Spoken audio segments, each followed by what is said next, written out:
Beyond the Ring, a podcast that covers all things in the stock show industry, from the informative to the insane, starring Ryan Rash. I won't be remembered as someone who kept their mouth shut. And Dale Hummel. No comment. Now on with the show. Welcome to Beyond the Ring. This is Dale Hummel with co-star Ryan Rash. Hello. Ryan, it's good to hear your voice. You just heard it like 20 minutes ago. But I just know this is so much clearer than what we get on a cell phone or anything like that. Okay. I'm going to apologize in advance. My current events this week is a bit limited to the Illinois State Fair, or because of, I should say. But I did see J.B. Pritzker, got close enough to get a picture, not necessarily a selfie. Did not get arrested. Hold on. Stop. So I will start because I still haven't told my mother this, but she doesn't do social media, thank God. So she is going to hear this. I don't think she has because she hasn't said anything. But anyway, so I was in Utah last week judging a fair, and we all know that I don't stay in the towns that the fairs happen and people ask me this, and I thought I've explained this, but evidently I haven't. Or they didn't listen. But anyway, I will explain why. I don't stay in the towns that I judge shows by and large, unless it's a very big town or major metropolitan city, because of multiple reasons. Number one, when you go somewhere to eat or you go somewhere to get something to drink, all this other show people around, and then they want to talk, and then somebody else sees you talking to a show person, and then its perception is bad. So in most of the towns with the county fairs, they don't have a hotel with a bar. I don't drink and drive. Most of those towns don't have Uber, all these things. So it's just easy. Most of the towns don't have a hotel under $300 a night. That's right. That's not it. Anyway, so it's just easier for me to stay in a major metropolitan area and then drive to the show. And I don't mind driving. It lets me get my mind focused for the day, all the things. So it's fine. Sometimes you're driving an hour plus to get. Yes, most times it's an hour plus. Yeah. I don't sleep. Okay. That's fine. That's all. It's you doing the driving.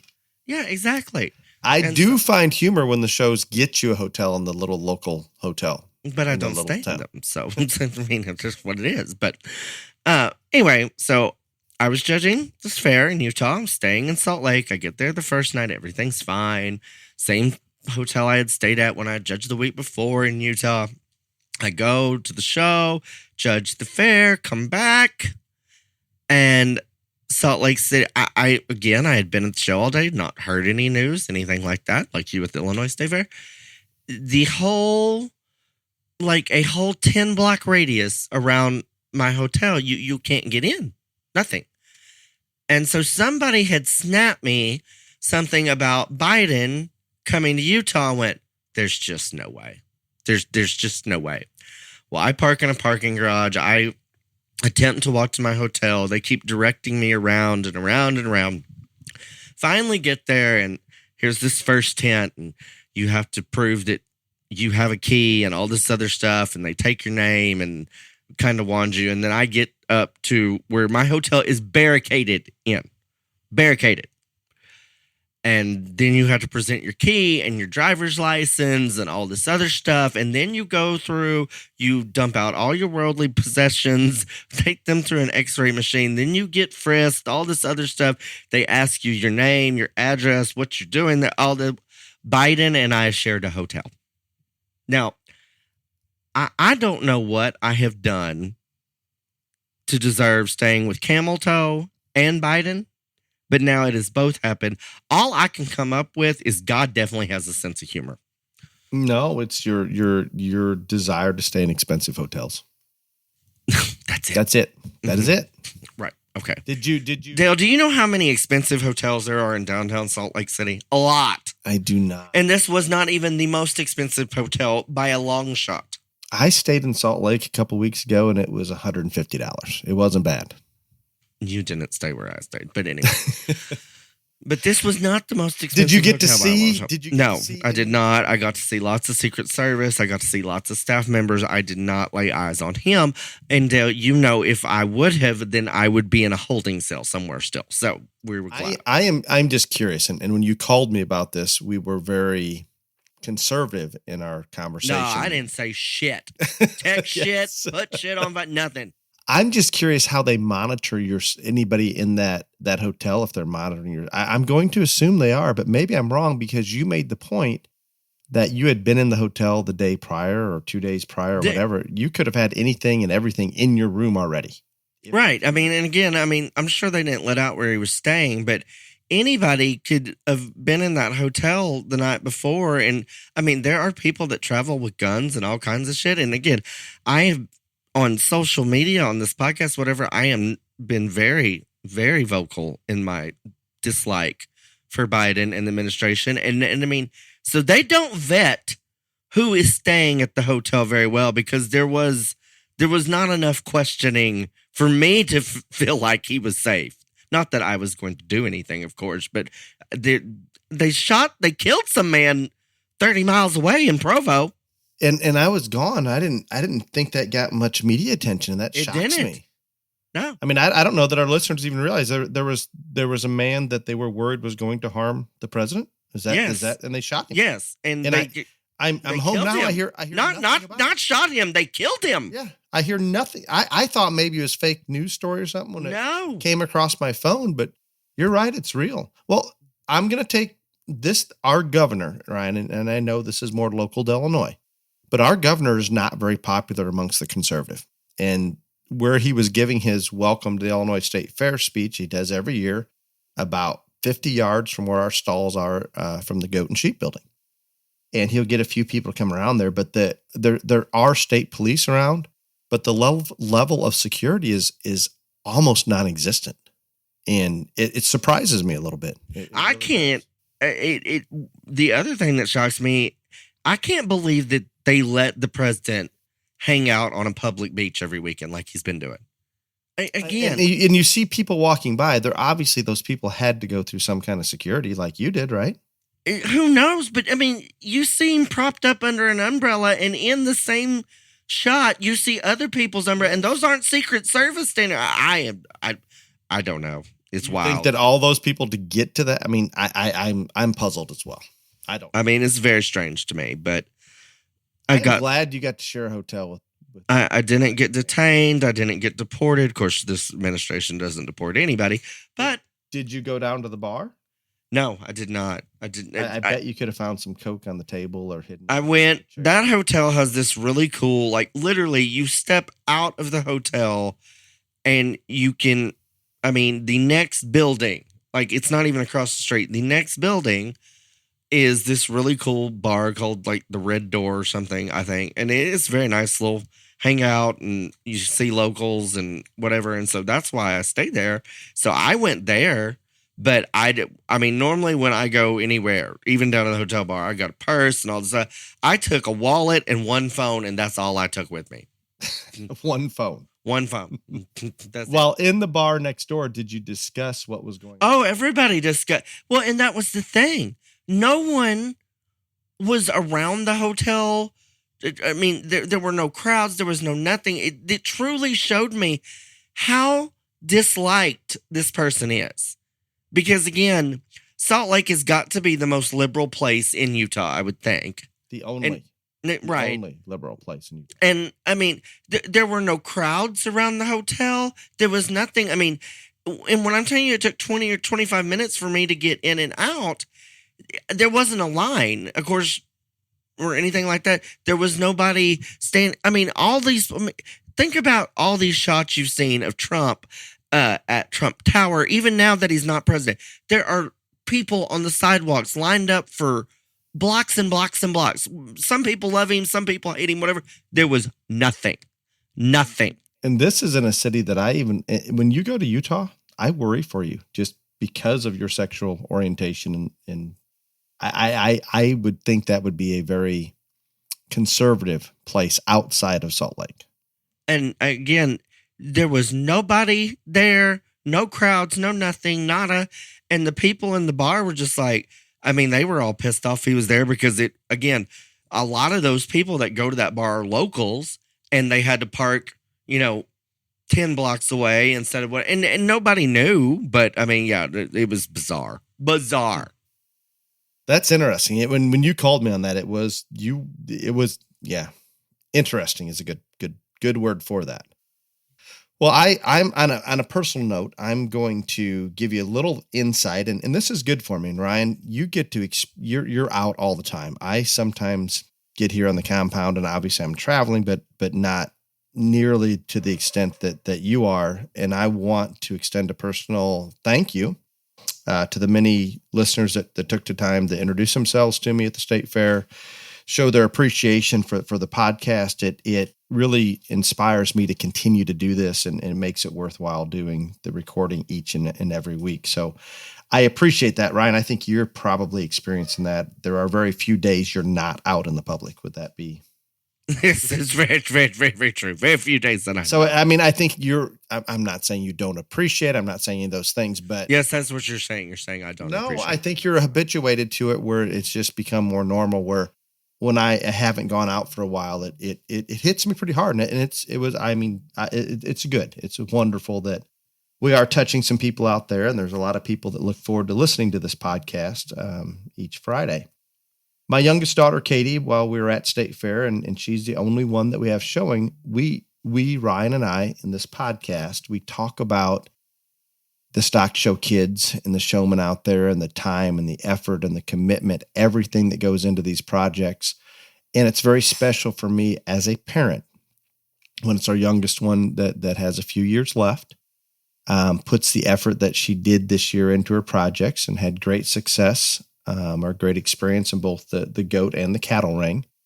And specifically, one thing that I wanted to bring out here, and parents and exhibitors across the country experience this all the time, so it's not anything new or revelation. In essence, when she came out of the Angus steer ring and was selected Champion Angus, she became very emotional. To the point that Ryan says no crying, but I think it's just a matter of all of that effort. This calf that she has is special from the standpoint it's out of our manager. Special ed. Okay, out of our manager Craig's only Angus cow, and one of the embryos that we actually brought up from Argentina as a bull through Canada, and now he's here at our place. So sired by Argentine genetics, a bull called Americana, and one of our own cows. So home raised. So special from that standpoint. Special that Katie's only been in the cattle ring a couple times. He's psychotic. All of those things. He was a little bit of a handful getting him to this point where he was showable. And that's part our fault. We didn't decide to show him until a little later in the year than ideal. But when she came out of the ring, I was able to witness that emotion, and it was special. It was a feeling that I can't put into words other than That's because you don't have emotions. I do. I just recognize that all the effort that she put in, like many kids across the country, and when there's that much effort put into a project, all of a sudden there is a connection there on so many levels. And I think it's great. There is no question, and not to take away from being the Champion Angus steer or any of the accomplishments at State Fair, I promise you this is more effort put forth on her part as her choice. Not a parent, not our manager, Craig, not anybody saying, hey, you need to go do this, but rather here, I want to get up at 5 a.m. I want to turn him out at midnight. That entire experience. And this is just what we talk about all the time. There is no question that will help her forever. That work ethic, that amount of responsibility, all those things. So it is exciting. It was exciting for me because, Ryan, as you know, I'm sure I made mention to you that I was going to Argentina to look for genetics and maybe eventually bring them back to the U.S. Do you want to know how many people in the mainstream thought that was crazy? I would say the large portion of Yes. Almost every successful business project I've ever taken on has been maybe a little bit outside the box, maybe not following the mainstream, and deemed crazy by most. But the fact that these genetics are available up here now, they're hopefully bringing some muscular shape, some feet and leg soundness, some parts to the Angus breed that are available now, maybe a little bit as an outcross that can bring things back to maybe a little more real world. Hopefully both cattle that work in the real world and the show ring. Ryan, I know you don't think that's possible, but that is kind of a goal. And we were very proud of this one that we were able to take to the state fair. So it was a great experience for us this week. And we've had more successful state fairs if you just look at banners hung and things like that in the past, but I don't know that I've had a much more rewarding state fair. So that is my all because he breathed is what he'll tell you people, which is all a lie, and I have the text to prove it. Next. I did breathe. He's lying. It was good. He's lying.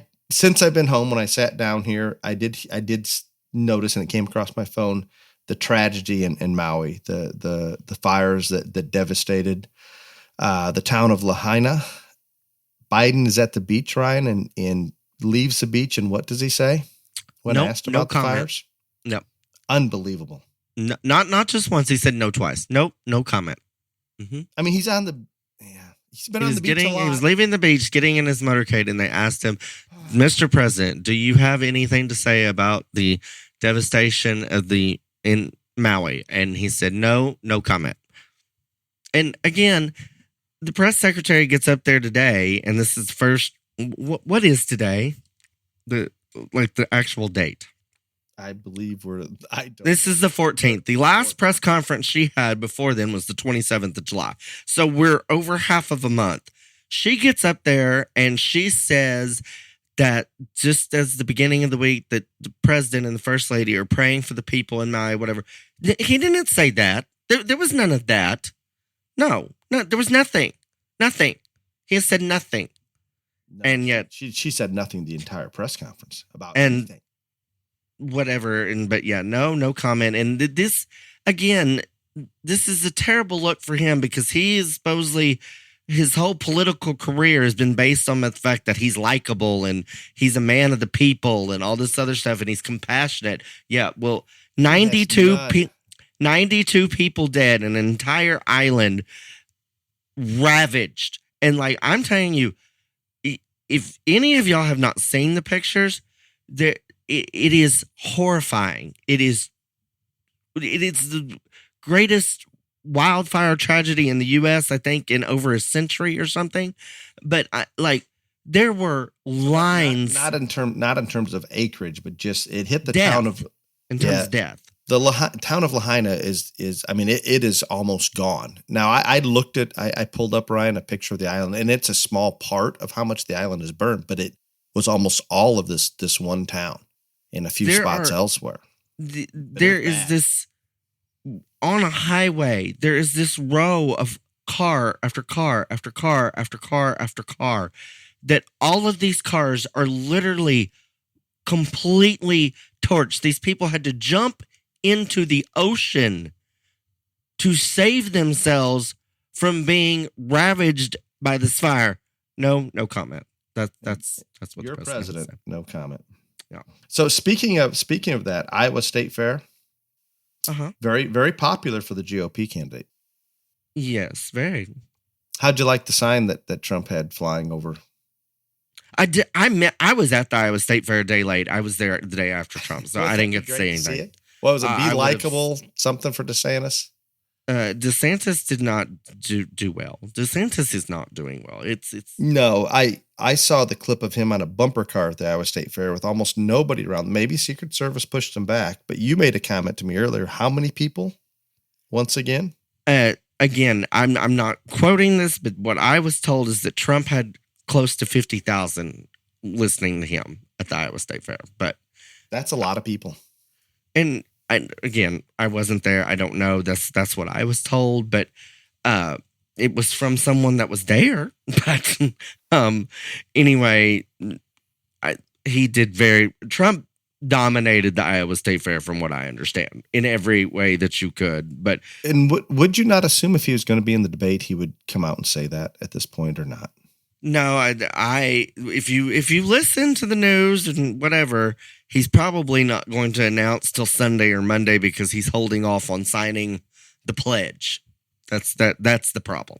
Got it. The debate is Wednesday, and even DeSantis and Chris Christie and somebody else said that come Sunday or Monday he'll sign the pledge and he'll be on there or whatever. And he has not said that he's not going to sign. That's another thing that bothers me. He's not said that he won't sign it, and he's also said that he won't not participate in the debate. He has done this on if the first time he completely held his own debate in the first time he ran, didn't go to a debate and had a veterans deal and made money for veterans and all this other. Y'all people forget things. Like I always forget things. This is what he does. He is a showman. He never says he's going to do this. Just like he said that when he was running against Hillary, will you accept the results of the election? He said, we'll have to see. This is the same. He does this all the time. I do not know why they make such a big deal of it. I think it is very important for him to go to the debate. I will be very upset if he doesn't. But again, I'm not in control of his campaign. But I don't know that he needs to go to the debate to win. He doesn't need to go to the debate to win Iowa. He just doesn't. I am with you. I want him to go. I will be disappointed if he doesn't. But he is going to win Iowa irregardless. The other thing that you just breezed on by about Mr. No comment, he also has no comment on the fact that his son has now, Hunter has a special counsel investigating him. And the person that he appointed that the Attorney General of Delaware and the person that authored the sweetheart deal that the federal judge said is not the prosecution, the special counsel is the one that was appointed to be the head of the special counsel. Kidding me.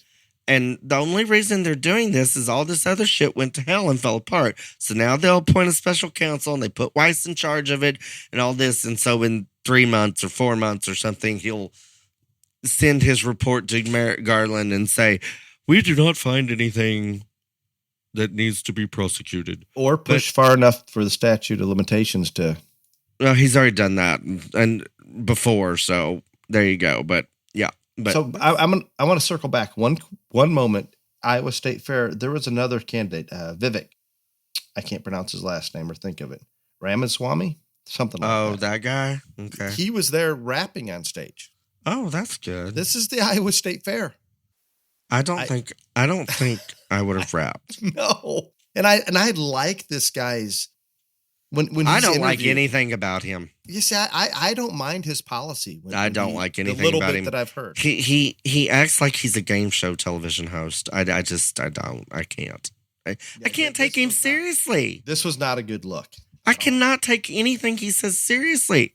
And again, I don't even know how he came to run for president. I'm sure he has money and was successful or whatever.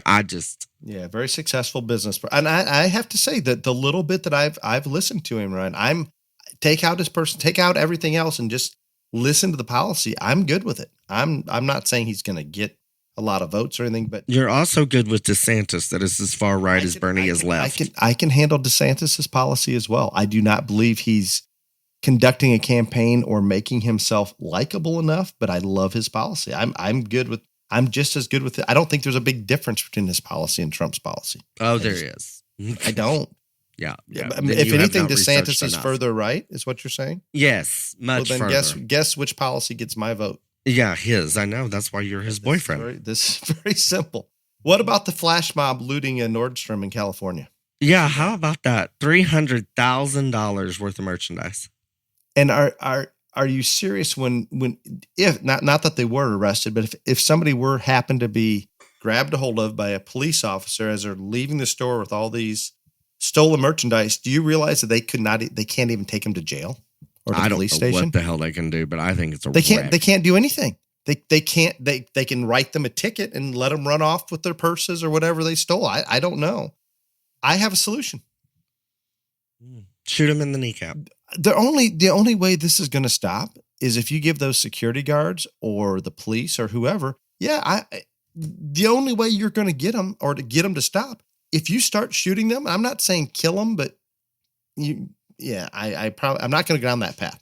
But if you shoot a few of them, let's say in the leg, in the kneecap, wherever you want to shoot them, it's going to stop. They will not go in that store if they believe they're going to be shot. It's very simple. Tails Do you answered think there's everything. another Shoot way to him in the stop it? kneecap. How do you suggest they stop these things?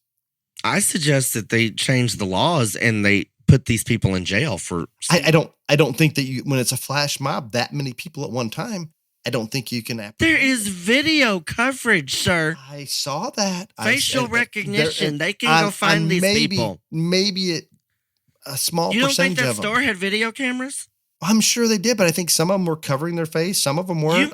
You may not get them all, but you can get some people, and it's at least shows a sign that you're not going to do this. That's better than doing nothing, but I don't like the hours and the tax dollars that it would take to do that. I think my other solution, shoot a few of them. They won't do it again. There you go. Do you believe if some of these flash mobs go in and loot and a few of them are shot and then another day it happens again, a few more are shot, don't you think it'll stop?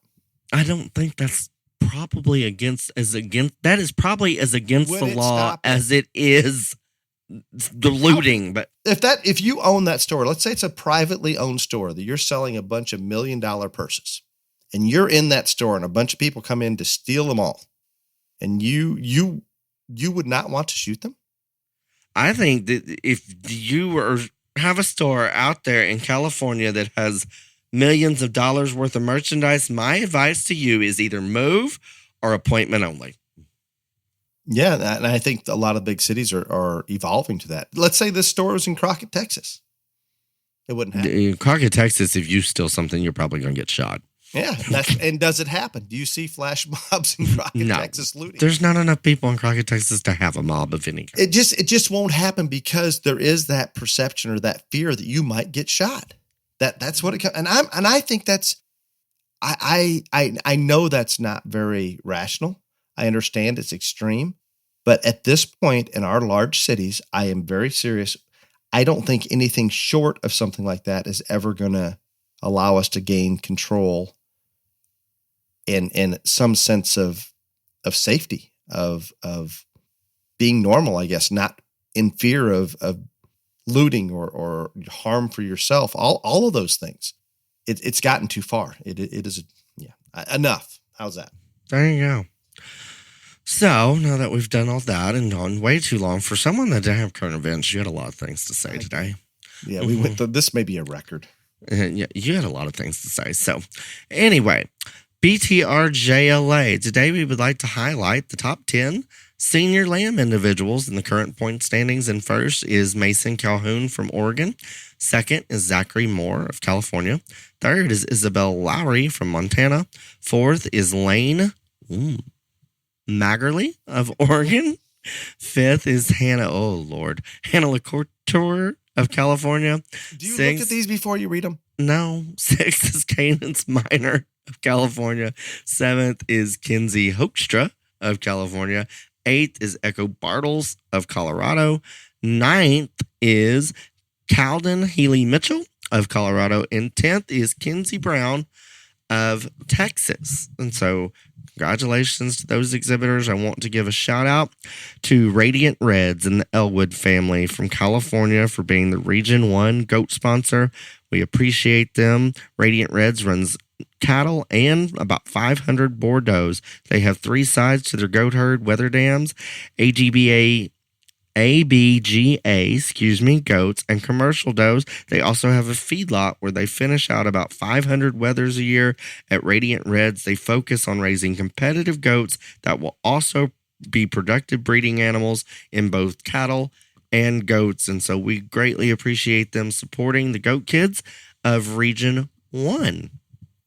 Thank you very much. Now that you have an ABGA goat producer, Ryan, do you not feel a little bit obligated to go get certified to judge those shows? No, I do not.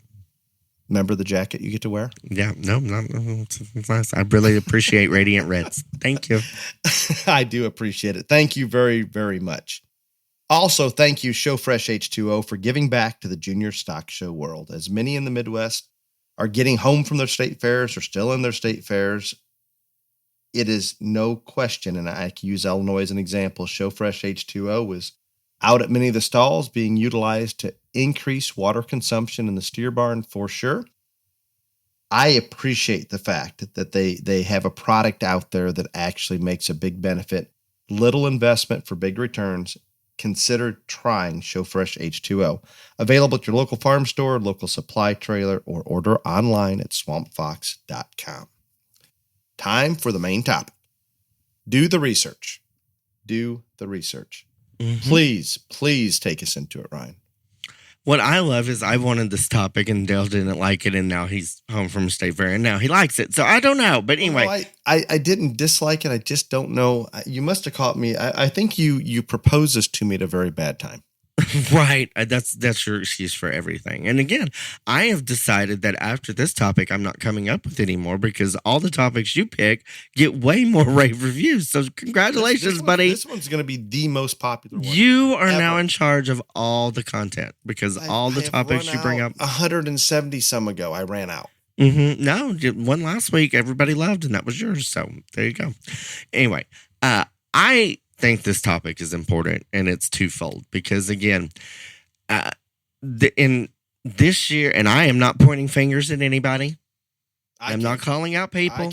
I can. I'm not doing any of this, but there has been more negativity about State Fair judges this year than I can ever remember, and it has been way more.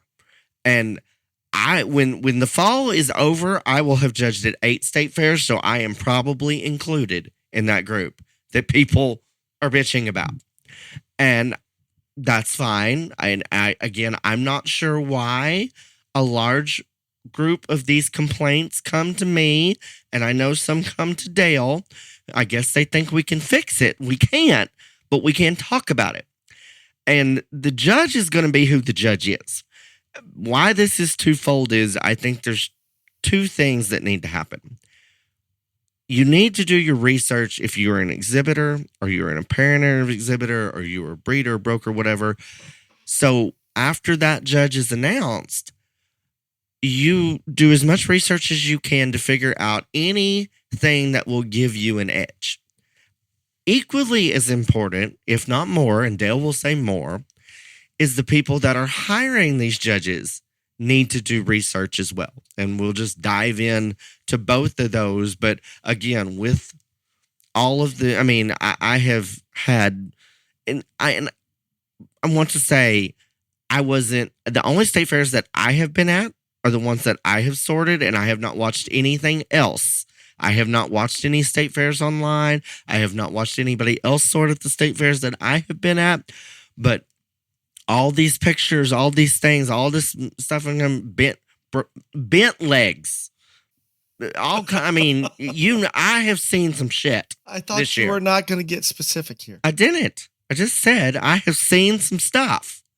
And again, that's why I think this was a good time. Dale didn't like it. Now he does. Bent legs. What do you mean by bent legs? I am talking about a leg on an animal that was bent, and it won a banner. Well, which would you like to take off first? I would like to, and I know you can go either direction. So I want to make it just an opening general comment about doing your research. And you are correct. I think it's both important for the exhibitor.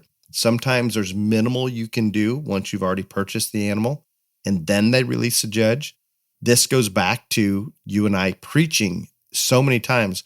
Once a judge is decided upon and they've accepted that contract to judge the show, please release that to allow everybody to be on the even playing field, because any of those people that are close to them or may have a political advantage, they're already going to know anyway. So it's benefiting nobody. Please listen to that, and please do so. With that said, the show managers that are out there, or people you want to say that are hiring the judges, the committee, the individual, whatever it may be at a given show, you have people in charge of hiring judges that cover a very wide spectrum. You have some that have minimal to no livestock show experience, to some that have been in the trenches, have lived it for years, and understand it inside and out. And unfortunately, you have everything in between there. And that is difficult, because the essence of this, and I'm not saying that anybody's out there hiring a judge that they believe is not going to do a good job. The problem is not enough effort is put into it. Or maybe it's a situation where they just have not been engrossed in the stock show industry and understand it at the level they should to be allowed to be the one hiring that judge.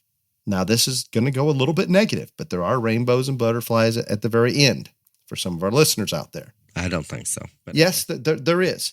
It is devastating when you stop and think about the time that the families and the children put into those projects, the amount of commitment that it takes to just get to a show and back, not to mention the financial commitment to buy the animal, to feed the animal, to buy the show supplies, to get the truck and trailer down to the show. I mean, it is overwhelming. And when you put all that into it, it should be a decision that a lot of thought goes into. And I think there are show managers out there that put an incredible amount of thought and effort into it. And I appreciate it. I want to make sure I that think there are some that don't do any. Yes, we have both out there. So we're not generalizing. We're going the opposite. We're picking apart, without using any names, individual show managers that simply don't put enough into it. And at the same time, I want to recognize those that do put the effort into it. Unfortunately, there's what I call the snowball effect, or they're like sheep and they follow one another off a cliff. And I'm going to let Ryan take over here as soon as I make this last statement, because he can bring us into this, and we've talked about it briefly. We have let's say we have a judge out there that gets a contract to judge a major state fair or a national show. It happens every time you see it, for the most part. Once they get one of those shows, all of a sudden another state fair manager or national show manager notices that they judged the Illinois State Fair or Fort Worth or whatever it may be. And automatically they use that person to judge their show. Unfortunately, it does not matter if that judge did a nice job, if they evaluated the livestock and described them well, if they interacted on a positive manner with those exhibitors. No, it's just the fact that they were hired to do that. And all of a sudden, the other show managers, instead of doing the research, instead of taking the time and putting the effort out to find a judge that does those things that are so critical, they simply follow the leader and hire that same person. Now that same person has judged 2 major shows. There's going to be a third, there's going to be a fourth, and so on. And that's great when it's a good one. It works out wonderful. But I've seen it just as many times. There could be someone come on the scene that judges one of the big shows that's terrible. I mean, from a standpoint, I'm not just talking about their opinion on how to line up or prioritize livestock, but their ring presence in terms of describing livestock accurately, working with the kids, making the kids feel like they're getting the attention they deserve for coming in that ring, for all the commitment that they put forth, for making it a positive show experience for those exhibitors. And it needs to be taken more seriously. And Ryan has said it so many times. As a judge, he takes it as a responsibility. Well, guess what? Show managers, committees, those people that are hiring judges, this is a huge responsibility. If you stop and think about the time, the commitment, the effort that each and every family puts forth, times however many families are there, that's a big deal. It's all you, Ryan. I've vented. Well, anyway, and again, I was going to save that for the end, so we'll go back to it, but because I do think that's equally important. But unfortunately, until all these shows realize that the easiest thing to do is to give the families a say in it and let them vote and have their voice heard, then that whole part of who picks the judges is going to stay the way it is. So I was thinking about this in a different way in terms of what you can do to be proactive as an exhibitor, parent, breeder, broker, whatever, all this other stuff. Because, and I do know that a lot of people will already have animals on feed when the state fair judges announce. But you've also, most people have several animals. And there are things that you can do that even though you may not be able to go out and get a new one, you can do as much as you can with the one you have to try to fit that person. And there's not enough of that. There's not. And I'm just going to call a spade a spade. You have this animal, you have it on feed, and you're going to do whatever you want the way you want to, regardless who the judge is. And then you're going to be pissed off and mad when you get beat. And that's not okay either. And that's just facts. Because you know who the ones most of the times that beat you are, Dale? Most of the times that are. State that again. Do you know who the ones when all these people are mad, the show didn't go their way, but they didn't do anything to try to fit that judge that they know is judging? Guess who beat them? The ones Somebody that that did. Yes, and it's a little different here. We don't in the Midwest have as many animals to pick from, so it's not as easy as say 5 Texas majors. Where we're gonna have. I understand that. Sometimes we're already just. There are still. Most every family has multiple animals on feed, and you cannot tell me that you cannot change things on that animal in terms of feeding, exercise, fitting, grooming, all those other things to give you a better shot. Now, you'd be lying if you say that. I don't think we can turn it upside down and do a 180, but we can. I didn't say you can change everything, but there are things that you can do to get as long as far as you can, and that's called doing your research. And I'll give some examples of that. So first and foremost, it used to be almost impossible to do this because there was no way to research other than word of mouth. Now there is. 60% of these shows are online, either webcast, Facebook, something. You can go and you can watch, and again, you may have 2 animals. You can play these things back. You can get an idea, and maybe you decide to take one or the other. You can figure out if you've got a goat or a sheep, if this person is way more into muscle, way more into structure.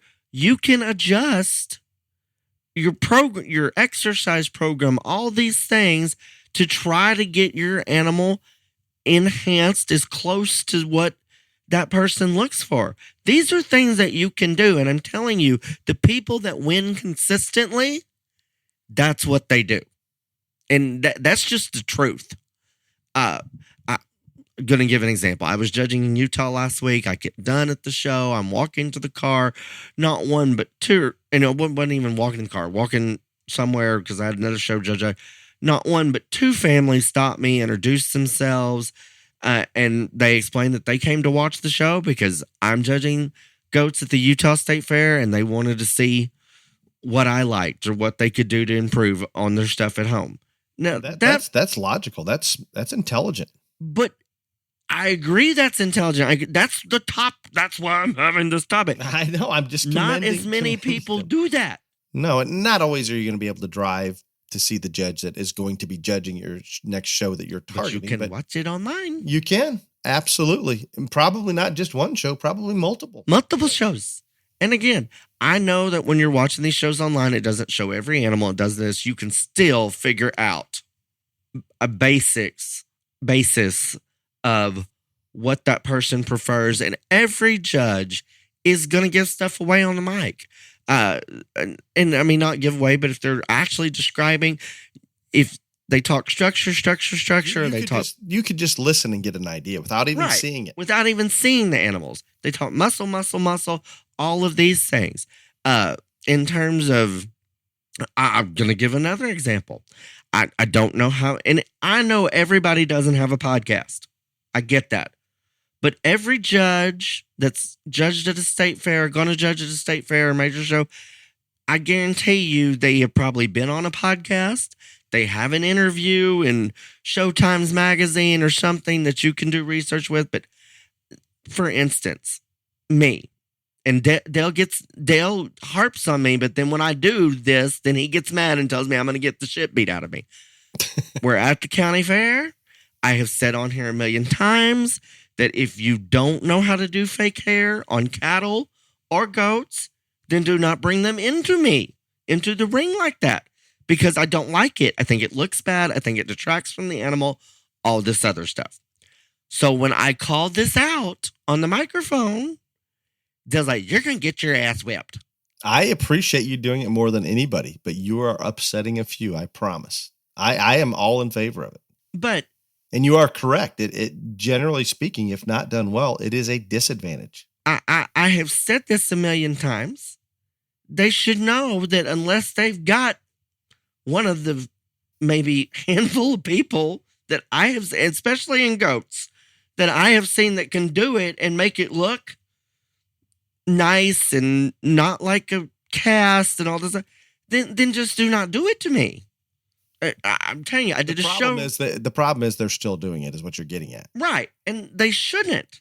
And this proves they are not doing their research. Perfect. And that's just an example.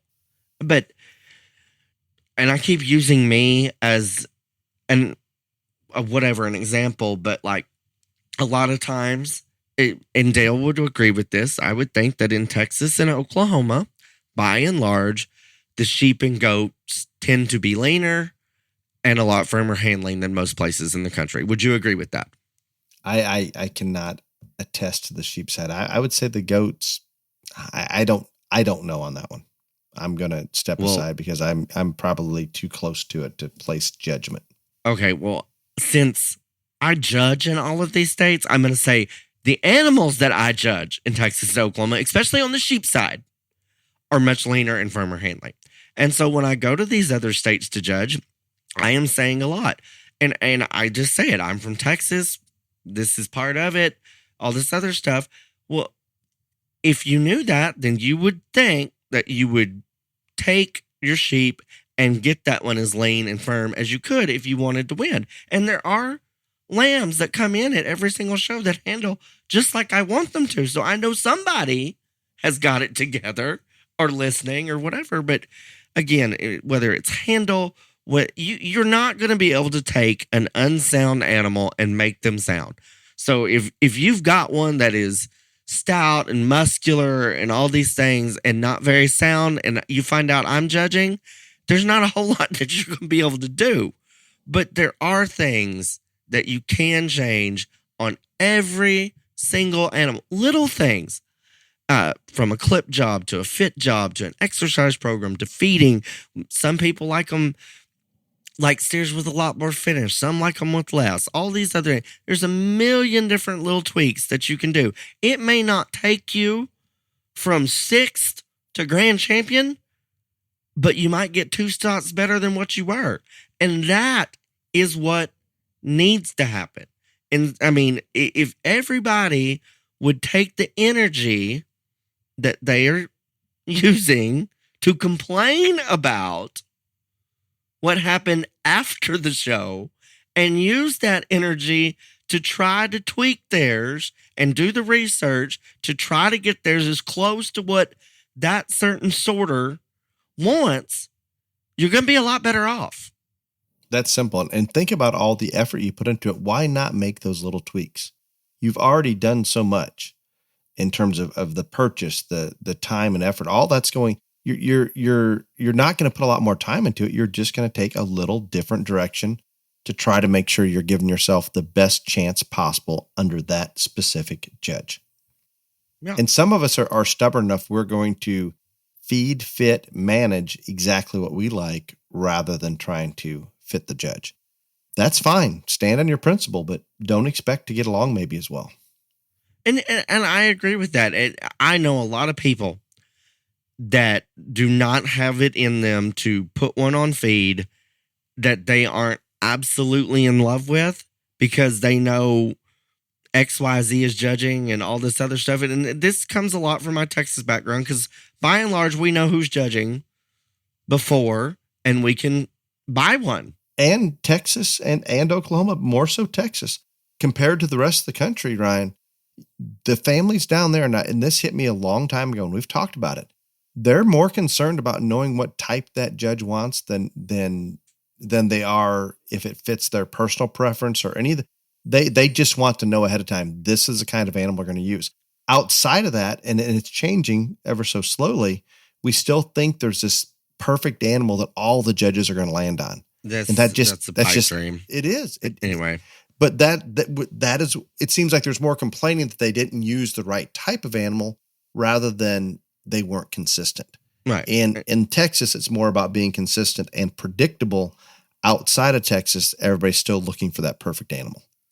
And again, everything's genetics and environment. I've been brought up in Texas, but I have no problem going out and selecting one and putting one on feed that I don't absolutely love if I am convinced that that animal is going to get that family and that kid the best results when Judge X is sorting. And it has worked time and time and time again. And I also understand, because I have had very in-depth discussions with people that I respect a great deal. I cannot believe that you will go out and feed one like that when you know you don't like that one. I was like, I want the banner. I said, I like it that you're here and you're standing on your principle. I want the banner. So this is what I'm going to do. And I get both sides of it, but I just think that if you would spend more time trying to figure out little ways to improve or tweak your animal towards what that sorter really, really likes, you're going to be better off. And like Dale said, I don't understand how everyone still, the large majority still think that there is this magical animal that just everybody is going to fall in love with and everybody is going to use. And maybe those unicorns are out there every once in a while, but that is not the real deal most times. And I think it has more to do with the fact that everything has become so much more competitive, and the depth of quality on the top end is so great. There are going to be more different ones win, because again, what my typing kind is and what Dale's typing kind is are not the same. And and I can say that for almost anybody. There's going to be nobody else that goes out there and picks exactly the typing kind that I love at my core, I don't think. And same for Dale, and same for anybody else. And when you have so many right there at the top end, when you've got, a dozen sheep or a dozen steers that are all that good, that caliber, then yeah, different ones are going to win. And that is perfectly fine, because not everybody loves the same one. You can break it down into two sections, right? You could say the stock show world is totally disconnected from the industry or the commercial world, and that's fine. And for the most part, it has. But even if you want to take it to a practical level in the real world, the commercial world, in the cattle business, let's look at it this way. You could take that animal to 5 different packers, and those 5 different packers are going to give you different premiums one to another. In other words, one might have that one at the highest premium, other one might dock it because they've got a different market they're catering to. There is no one kind. I wish there was, but there just isn't. And that makes it complicated. With that said, it re-emphasizes the fact that we have to research what that judge wants, because there is not an absolute. And this is hard for people to accept, but I think it's the show families are getting better about it. And I think one of the things that's helped that is those 2-ring show weekends or 3-ring or 4-ring show weekends, where all of a sudden we bring 2, 3, or 4 judges in, and you have 2, 3, or 4 different champions. All of a sudden you're realizing, wow, it isn't just one animal that could have won that day. Ryan put it really well. I'm going to use the Illinois State Fair as an example. There were several high-end steers there, several high-end whatever species you want to talk about, and you could land on any of those. And depending on what you've done lining up all day and what you've done in the past and what your preferences are, I think you could probably describe that animal accurately and justify using that one, where Ryan could come in, 5 other judges could come in, everybody could land on a different one, and they're so high quality, it's that personal preference, those little things that judge truly loves to the core, as Ryan would put it, is going to land on. And it just is what it is. And so again, that's that. And then the other part that Dale's talked on, but I want to talk on a little bit, is about who makes the decision to hire judges, whether it is one person or a committee or all this other stuff. And this is the thing that I want to address here. I guess the thing that is more alarming to me than, like I said, pictures of animals that won or all this other stuff is I have gotten lots and lots of reports, more than ever, of judges that were either dismissive, rude, didn't interact with kids. I could go on and on and on about this. And there is absolutely no justifying that. There's not. None. And it is very, very simple. Again, just like if you're somebody that is picking those judges, you can watch that person judge a show online. Did that lady talk to the kids? Did that man, was his gestures in the ring friendly, warm, cordial, all of those other things? And that should be the minimum, Dale. That really should be the minimum. Like, there should not be people in the ring at state fairs that are not trying to make sure that every single kid in there has a pleasant experience. Can you at least agree with me on that? No, not only agree on that, but no matter how much experience that showman or manager or person selecting that judge has, they may not know anything about how to line up an animal or how to evaluate an animal. They can tell by going and watching online, doing the research, whether that person in that ring judging that show that they're thinking about hiring has that interaction, has that ring presence, is taking it seriously with a level of responsibility that they're doing everything they can to make that a positive experience for the kid. You don't need to know anything about the animal. You can still evaluate that part. Right. And I mean, that's why I said that's kind of the minimum. And I don't think that it is those people that selects job to say, oh, well, I want somebody that only picks stout ones, or I want somebody that don't. I don't even think that should be involved in their selection process.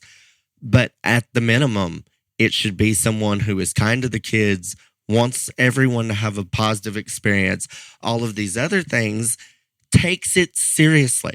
I can't tell you how many times this past few months, this person didn't even care. Like, it didn't even matter to them. And so the other thing is I don't care what you use, because everybody's got an opinion. But I care deeply, and there are other people, and this is the thing that I hear just as probably as much as anybody.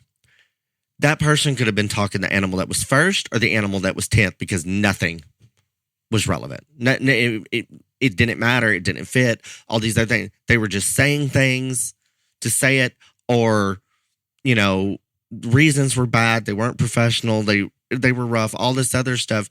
But you can watch a video, and you can watch somebody describe a handful of animals and see those animals online to know if they're accurate enough. And accuracy does matter, because it is just an opinion. And my opinion is different from everybody else's opinion, and that is fine. But my job, when I step into that ring, is to go out there and place those animals the way that I want to, but then to explain it on the microphone as well as I can, and it be accurate, and other people can say, you know what?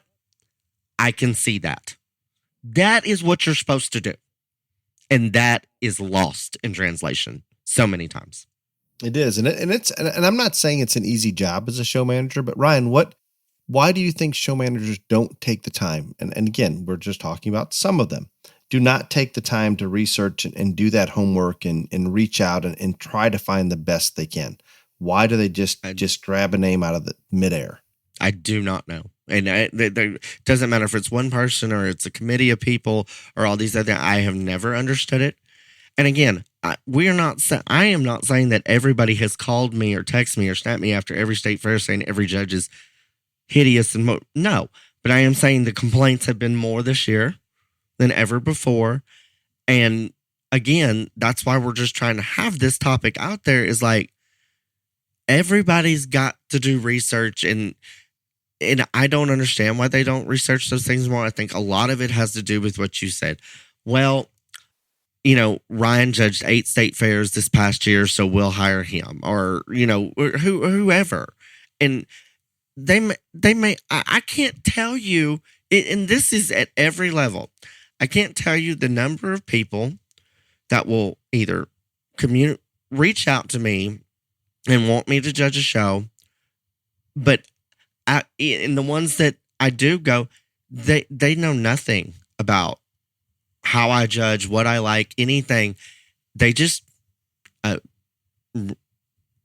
Ryan Rash is going to judge, or Dale Hummel's going to judge, and that's not good either. No, it's not.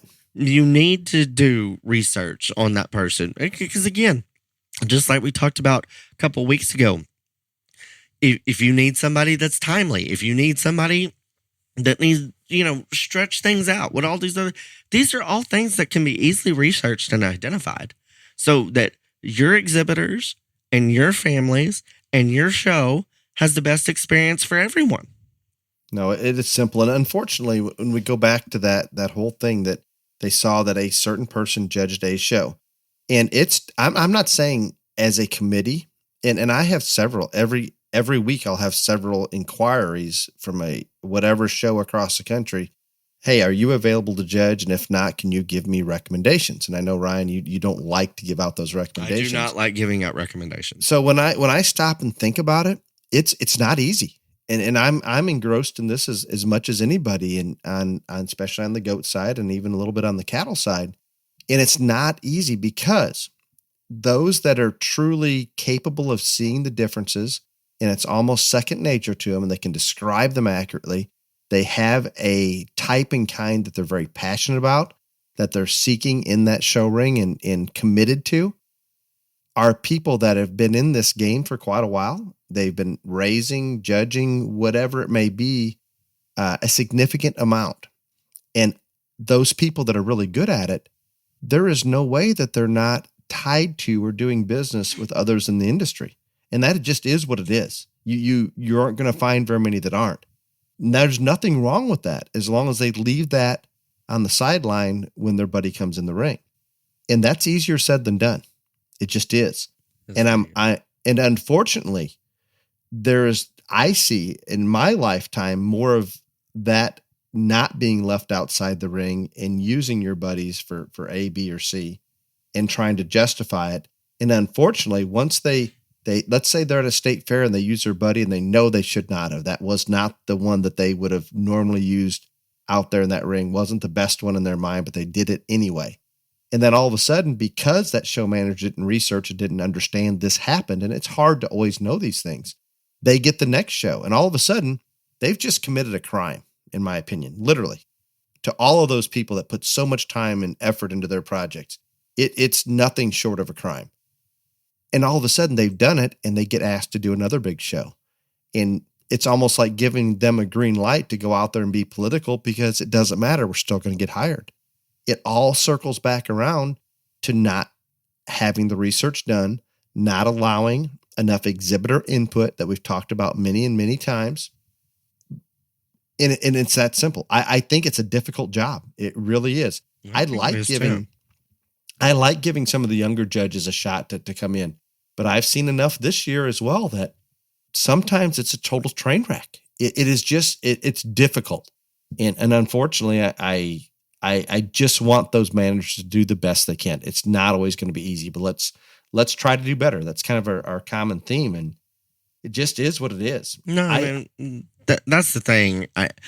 I don't expect anyone, whether it's a committee or a single person that's hiring a judge, to spend months watching videos trying to figure out things. But that person gets a list or has in their mind a couple or three names or that committee does. You can take the time, if you have that type of responsibility and that authority in picking that thing, you can take the time to go through and find some things out about those two or three names. And again, nothing more than they are warm, they are welcoming, they try to make sure the kids all have a good time, all this other stuff. And then again, I don't care what type of animal they use, but they are professional on the mic and they have a level of accuracy. those things should be important. They really, really should. No, I couldn't agree more, Ryan. And there's one thing I wanted to bring up that I forgot to. If you're one of those people in charge of selecting that judge, I promise you with a little bit of effort, you can find somebody that's ingrained in that industry that doesn't have a dog in the fight. And that's key. They don't have a dog in the fight that could probably give you a little bit of honest guidance that Judge A is very highly connected to such and such family, and they're not likely to leave it outside the ring. And again, I'm not opposed to breeders, to people that are deep in that industry judging some of these shows within reason, but they have to prove that that's not going to influence them in the ring. And unfortunately, the number of people that can do that is less, in my opinion, each and every year. Yeah. So again, topic that I thought was worthy, and I think I'm not putting blame on anybody. I'm not saying that no families research judges or no stock shows research judges. But again, the aim of this podcast is to put information out there so that everybody can try to improve and do better. And this is something that we really had not talked about. And I think it is a tool that is vastly overlooked and underused, is doing your research on a judge. Either way, showing one or hiring one. No, I agree. And I want to make one more comment that I noticed here. I'm just going to say this summer, and I've seen it for years, and it hit me harder this summer. There's people out there, Ryan, judging shows, and I hope you're on board with me. I know you will be, that are out there sorting the livestock. They're going through the classes. They know when that animal walks in, they can evaluate it. They've been ingrained in this industry long enough and able to evaluate things very well, that they know exactly where they want to be, what animal they want to land on. And all of a sudden we get to, let's say, a champion division, and they've already seen each one. They've used them to win their class, and you've got their second standing behind them. They've already evaluated those animals. They have an opinion on those animals, and yet they'll stand out there in that division drive or the grand drive and spend 20, 30 minutes restudying and looking at those animals. Do you want me to tell you what that puts in my mind? I am not the right person to answer this because, again, I am the one that I know when they hit the gate how 95% and I it's think going to go. And I'm not saying every person when it hits the gate, but within a minute or two of looking at an animal, Ryan, any of these qualified judges are going to have a pretty strong opinion already formed. It just is what it is. When they take that much time, the audience is losing confidence. It makes you look unsure, dumb. Yeah, it's not good. I mean, again, and I'm not, like you said, you're talking about in a division or an overall drive. And you've already seen the animals multiple times. Probably. Yes. So do you want me to tell you what I think is going through their mind when they take that long? Especially, and I'm talking about some of these judges that are very experienced and very qualified. They're not reevaluating the animal. They're out there stalling, trying to figure out politically what they can or cannot get away with and survive. And that's maybe calling it too much as it is, but there's no other reason to stand out there that long. You can comment on this. It's okay. Hate mail's good. If I had been there and seen what different people have seen, I would probably be under the exact same impression as you. I have commented in years. No, and that's what I'm going to say. I have commented to you at shows that we have been at or shows that I went to that I was just a spectator and told you the exact same thing. There's no way in hell Judge XYZ needed 45 minutes to figure this out. He or she was sitting there trying to figure out, can I do this and can I pull this trigger, do this and get away with it? No, I have seen that scenario happen before. And that is a terrible scenario to be going through the judge's head. That should not happen. No, I don't know how we stop it. I do not. But we research, can at least bring research. Yeah. That's how you stop it. Research. And we can bring light to it, and hopefully people will talk about it. We can hope. And then again, the only other thing, and this is going long or whatever, the one thing that I do want to say to everybody that listens to this, I have no problem, and Dale has no problem bringing these topics out. We appreciate you reaching out to us and all this other stuff. We cannot fix it. You need to take these concerns that you and your pictures and all these other things, and this person used this person, and this person was so rude to the game. Take those concerns and respectfully submit them to the people that you know are making those hiring decisions, because they need to hear it from you. And I understand why you were hesitant, because you think that if you go up there and you say, this is my concern, this is whatever, that you are going to be put on this list, that you're a troublemaker, or just angry that you didn't win, all this other stuff. I understand it. I get why more people don't do it. But again, probably one of the reasons that more show managers and committees and stuff like this don't put as much research in to hiring a judge is because they haven't heard from enough of you. There's a lot to that. Absolutely. And we're happy to talk about it. We're happy to stimulate discussion. I'm glad that this podcast has had an impact, and I hope it continues to do as such, and we'll keep doing this as long as it does. Ryan, I appreciate you coming up with this topic, and it was a very appropriate time, I think, with a lot of people out in the Midwest anyway, showing hard right now. And at least we can voice that people are concerned about it. And we want to try to do the best we can. Let's all do better. Let's do our own research. Do not be like sheep.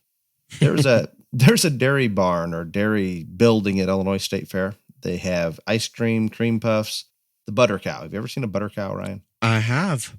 So a sculpture out of butter carved like a dairy cow, and maybe a person milking the dairy cow. So this building has 2 large garage door size entrances to go into, and there is no line to go see the butter cow per se. There's a line once you get in if you want to order ice cream or something like that. One side of the building has a line approximately 100 yards long, way wide. I mean, we're talking a couple hundred people to get in, and they're trying to file in, wanting to see the butter cow when there is not even a line. But part of it is I don't even think people know what they're going in to see. They just see a line, so they think it's important, and they follow like sheep. And it's insane, absolutely insane. We don't need to do that in our livestock industry when it comes to hiring judges. Yep. Show managers, think for yourself. Put the research in, do it. Don't just hire them because they've judged another show. There are plenty of really good judges that are judging numerous shows, and that works sometimes, but sometimes it just doesn't. So please make it logical. Think for yourself. Exhibitors, same thing. Do all you can to make that as positive an experience as you can for yourself, considering all the time, effort, dollars that we put into it. We have some questions this time, Ryan, before we give your sponsor for a question and answer that I think reflect exactly what we're talking about. And we had more questions like that now. So I think very appropriate topic. We may have to be a little redundant in the question and answer, but it'll be fine. Okay. That'll be you, not me. Imagine that. I would like to thank Basic Animal Health for presenting the question and answer portion of the Beyond the Ring podcast. Basic Animal Health is a multi-tier sponsor for BTRJLA, and also if you buy any of their 3 products, Gut Health, Show Focus, or Trailer Ride, at www.basicanimalhealth.com and use the code BTRJLA at checkout, a portion of the proceeds will go to the awards for the BTRJLA kids for 2023. Thank you, Basic Animal Health. Question number 1 comes from Sarah. I love the podcast and especially appreciate the fact that you guys call out both the good and the bad in our industry. I think we did that today. Please, you'll like this. I pulled this question just for you. Oh, good. Please do not make it all rainbows and butterflies. With that said, then you need to talk to Troy. Damn it. Troy, I think Troy quit listening. I don't hear from him anymore. He's gone. With that said, do you see the unethical practices that are present in our industry getting any better? How can we fix this problem? What can the honest show families do to make this an even playing field? There's a lot of questions in that one. There's a lot of questions in that one. And again, I'm going to challenge Dale on this in front of God and all of y'all right now. he says that we have done this, we have not. I would like a topic just about rules, only about rules. And again, this lady's question is it getting any better? No, it's not getting any better. And it's not going to until the rules are enforced or the rules are changed, because until everybody knows what happens if you do these unethical things, nothing's going to change. And it's just not. And I know we have talked about that before, but I could spend 2 hours going on and on about unenforceable rules and citing examples of how it doesn't work and all this other stuff. The ethics rules that are in place at most shows are very, very easily enforced. It is simple. There's you set guidelines and standards. You let those exhibitors know what is being tested for, what is allowed, what is not allowed, in what dosages, all these things. And when those drug tests and those carcasses are evaluated, you are in or you are out. Make it very clear. Here's exactly what we're doing. Right.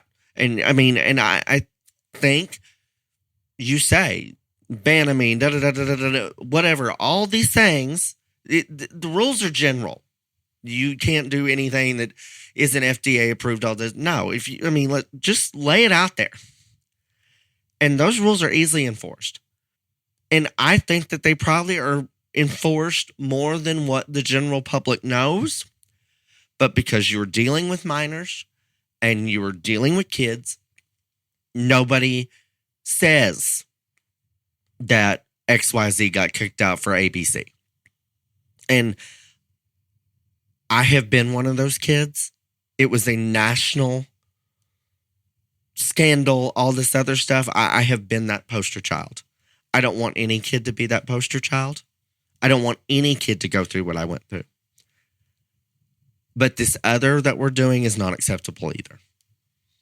And I cannot tell you exactly how it should be handled. I have a really good idea. And you wouldn't ever have to use a kid's name, but you could get it real specific on the number of market lambs, the number of market pigs, the number of breeding cattle, all this other stuff that were kicked out at this show this year, and what for, and make it enforced. And when people don't come back the next year, people will say, oh shit, maybe we need to clean up our act. But it's not going to get any better until something else is done than the status quo. Sir, I wish we had a different answer, but I could not agree more with exactly the words that Ryan put into this answer. Steve, it looks like many shows across the country continue to step up and are doing things better. I attribute this in part to your podcast, talking about the good and the bad. What do you think it will take to get all the shows to make the Grand Drive as special as possible? Ryan, I'm not out there. I think in the last 2 to 3 years, jackpot shows, there's a lot of things that you get in that Grand Drive. They're making a big deal out of it. There's jackpot shows that have smoke and, better than pyrotechnics and all that stuff. I will say that I think this person is probably talking about the state fair level or whatever. I think that the majority of the state fairs or the youth expos do something special for the Grand Drive. Not every show is going to be able to be OYE. Okay. Let's just level there. But there's a lot of them getting much closer. Right. But there are people that, and I think as long as you do something, I think that's great. I also understand the other part of it. And it's just a scheduling deal. It is very hard. Some of these state fairs, even some of the big ones, don't have enough space for everything to be there at the same time. And a lot of people that purely show breeding think they get slighted because they don't do, the cool stuff for breeding overall Grand Drives and all this other stuff. the scheduling is tough at a state fair, folks. Way tougher than any of you can ever imagine. And I have never run a state fair, but I know lots of people very, very well that have, and have talked to them in depth about this on multiple occasions. Sometimes it's just not allowed. Would I like to see a Kentucky State Fair, Indiana State Fair, you name it, Illinois does a big deal, whatever. Would I like to see that at every state fair in the country? Absolutely, I would. I think that would be something that every single kid would strive and want to be a part of. And I think that would be cool. And I applaud the efforts of all of those that make it happen. I wish more could. Also understand the ones that don't do it, they're not just, oh, screw that, we don't want that for kids. There are some limitations, and sometimes it's just not possible. Excellent. And Steve, I hope that helps. Ryan, the next one comes from Jared, and I think we've already answered this, but I'll let you summarize it. My family just returned from our Midwest State Fair. They didn't get real specific, and I took a couple sentences out because you could have identified if I would have left them in. So I apologize, Jared. I am frustrated as a parent that I do not feel as though the judge put forth the effort that is expected to ensure each kid was given a good look and the respect they deserve, considering the amount of effort that has been put into their project. And Jared didn't contact me because I don't look at these things, but I have had that sentiment sent to me more times this summer than ever before. And again, the majority of the comments were, this person was just like they said, there was no care about the effort that it took, all this other stuff, only cared about the top end, dismissed too many. I can go on and on and on and on and on. And it wasn't from just one state fair, it was from multiple state fairs. That was why I wanted this topic. That concerns me because the large majority of the complaints haven't been bad animals won or this person was stupid. It is just what this person said. Dismissive, didn't care about kids, was not kind.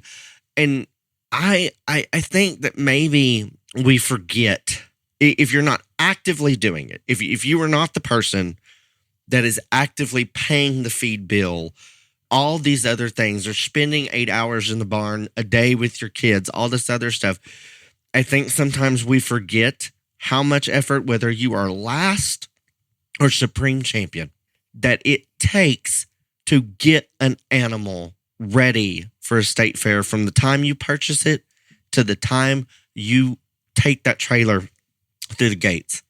It is enormous. It is expensive. It is emotional. It is financial. It is all of the things. And again, I think we forget about that a lot, but that was the whole reason for this topic. Is I've heard entirely too much people, and it was not bitching per se. It was like, this just isn't right. This doesn't need to happen. And so I get it. I understand it. And I am sorry for those that have felt that way. And that's why we brought this topic up forth today. Absolutely. And Jared, I hope that makes sense to you. Ryan, I have to make an apology. Mm-hmm. You say I never admit when I'm wrong. You don't, ever. I do more than you know. Not to me. Must be to Holly. I was a little hard on Governor Pritzker earlier. Oh, you were? I think I said something negative about him. You said a lot negative to me about him when he was giving his speech. Just now, as we're recording, I receive a text from 4-H leader, and it states, let me pull it up real quick here so I don't want to misquote. Pritzker signs bill excusing 4-H and FFA events from school absence. That's a pretty big deal in our state because it has never happened. For example, my children that when we're trying to show during the school year, they can miss 3 days of school, period, without severe penalty. And that's just not possible if we're going to a Louisville, a Kansas City, Phoenix, Denver, Exarban, whatever it may be. It makes it almost impossible. I am shocked that he signed. I knew this was in the works. I'm shocked that he signed it. Maybe it's because he was at the state fair this week. Yeah. Does it? I can tell. I will give everybody a tip. Do you know how to not worry about those absences? How's that? You take attendance when you're in high school. I did. You take attendance. I managed all the attendance books in high school. God, I don't know that everybody's allowed that opportunity. Probably not, but I'm just telling you, it works like a charm. To the fact that my French teacher called my mother and said, Cherie, we have a problem. And she said, what? She said, Ryan is exempt from his finals. And this was the major show semester, January, February, January to May. She says, that child has been gone more than he is here. And my mother explained to her, Ryan takes the attendance at your school. Great. Just great. Ryan, great topic. Thank you very much. I'm excited to be back home, and we look forward to next week. Until then, be safe. Y'all come back now, you hear?